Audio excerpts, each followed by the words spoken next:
ہمارا نفس کہتا ہے یہ جسم میرا ہے، میری ملکیت ہے، اٹس مائی ڈومین، میری خواہش پوری کرنی ہوگی. جیسے اس نے کہا میں نہیں جانتا کوئی خدا ہے میرے سوا اور میرے اوپر، میں نہیں مانتا. نفس بھی کہتا میں نہیں ماننے کو تیار، کیا حلال ہے کیا حرام ہے، کیا جائز ہے کیا ناجائز، میری خواہش پوری کرو.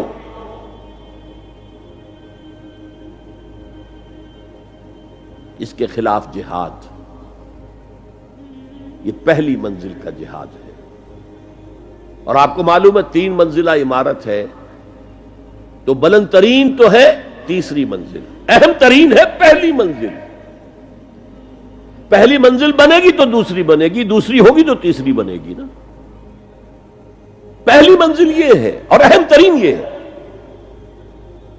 اسی لیے مولانا روم نے کہا نفس ماں ہم کم طرز فرعون نیست، میرا نفس بھی فرعون سے کم نہیں ہے، لیکن ایراعون نیست، اس کے پاس لاؤ لشکر تھا. اس نے زبان سے بھی کہہ دیا تھا انا ربکم الاعلی، میں ہوں خدا. میرا نفس بیچارہ اس کے پاس کوئی لاؤ لشکر نہیں، زبان سے تو یہ کچھ نہیں کہتا، اندر یہی کہتا میں بادشاہ ہوں اس وجود کا، میری مرضی پوری ہو. تو اسٹرگل اگینسٹ دس بیسر سیلف، ایک سیلف ہے اونچی سیلف، خودی، انا، ایگو، اور ایک ہے یہ بیسر سیلف، ہمانی جبلتیں جو اندھی بہری ہیں، جو حلال اور حرام سے انہیں کوئی غرض نہیں ہے، ان کے خلاف جہاد کرنا. آپ نے فرمایا صلی اللہ علیہ وسلم المجاہد من جاہد نفسہ، اصل مجاہد وہ ہے جو اپنے نفس کے خلاف جہاد کر سکے. تمہارے اندر یہ دشمن تو بیٹھا ہوا ہے، تکڑا ہے، تمہیں کنٹرول کر رہا، چلے آؤ باہر کے دشمنوں سے جہاد کرنے کے لیے. تم نے ٹانگے کو گھوڑے کے آگے باندھ دیا. اور ایک دفعہ حضور سے پوچھا گیا ای الجہاد افضل یا رسول اللہ، اے اللہ کے رسول سب سے افضل جہاد کون سا ہے؟ فرمایا ان تجاہد نفسک فی طاعت اللہ، اپنے نفس کے خلاف جہاد کرو، اسے اللہ کا مطیع کرو. یہ جو اندر کی کشمکش ہے، کشاکش ہے، یہ جہاد فی سبیل اللہ کا نقطہ آغاز، اللہ کا مطیع بنانا ہے نفس کو. اس کے ساتھ 2 سب لیول اور ہیں. اس نفس کو بھڑکانے والی ایک قوت ہے انویزیبل، اور ویزیبل بھی ہے. انویزیبل قوت سب سے بڑی ابلیس، شیطان لعین، اور اس کے چیلے چانٹے جنات میں سے. اور ویزیبل میں انسانوں میں جو اس کے ایجنٹ ہے،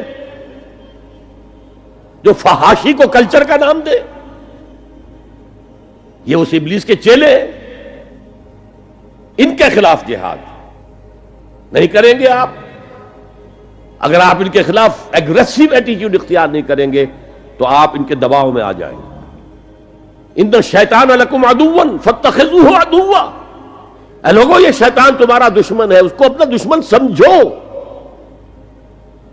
وہ تمہیں سبز باغ دکھاتا ہے، بدی کو مزین کر کے دکھاتا ہے، اچھے اچھے نام اس کے رکھ دیتا ہے، اور تمہیں آمادہ کرتا ہے بدی کے ارتکاب پر. نہیں، وہ تمہارا دشمن ہے.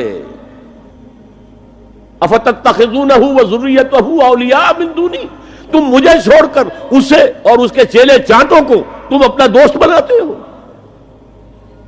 نہیں، شیطان کے خلاف جنگ کرو. اور تیسرا اس پر سب لیول کیا ہے؟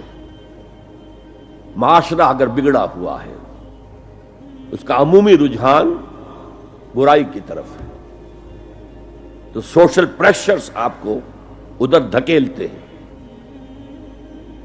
جیسے کہ اگر کوئی موب جا رہا ہے تو اس کے ساتھ چلنا تو بہت آسان ہے، وہ خود ہی آپ کو دھکیلتا ہوا لے جائے گا. اس کے خلاف چلنا بہت مشکل کام. ہو سکتا ہے آپ بڑی زور لگا کے 4 قدم آگے بڑھیں، پھر کوئی ریلا آئے 10 قدم پیچھے لے جائے. تب 2 ہی راستے ہیں، زمانہ بات و نسازت تو بعد زمانہ بے ساز.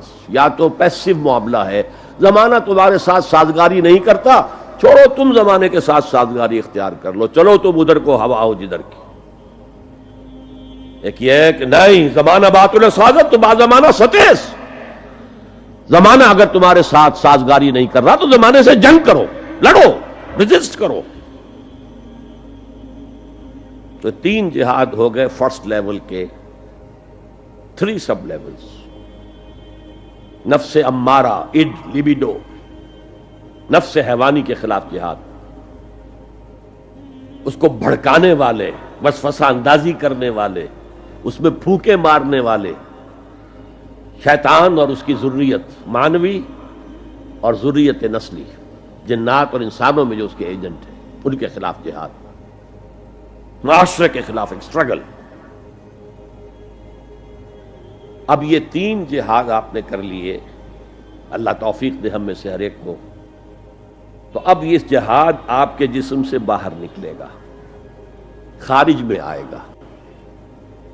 دوسری منزل ہے نظریاتی تصادم۔ اگر آپ نے ایمان کا نظریہ اختیار کیا ہے تو الحاد کا نظریہ رکھنے والے بھی موجود ہیں، آپ نے توحید کے نظریے کو اختیار کیا ہے تو مشرکانہ عقائد رکھنے والے بھی موجود ہیں۔ They are bound to resist. اس کے خلاف جہاد کرنا ہوگا، محنت کرنی ہوگی، اپنی بات کو دلائل سے ثابت کرنا ہوگا، اپنی بات کو اچھے انداز میں حسن اسلوب سے لوگوں کے دلوں تک پہنچانا ہوگا۔ ظاہر بات ہے وقت لگے گا، جان کھپے گی، اور اگر آپ انتہائی سنسیئر ہیں یہ آپ کا ایک لائف لانگ اور ہول ٹائم جو ہے آپ کی انگیجمنٹ ہوگی یہ۔ اینڈ ٹائم از منی۔ جہاد بالمال، جہاد بالنفس۔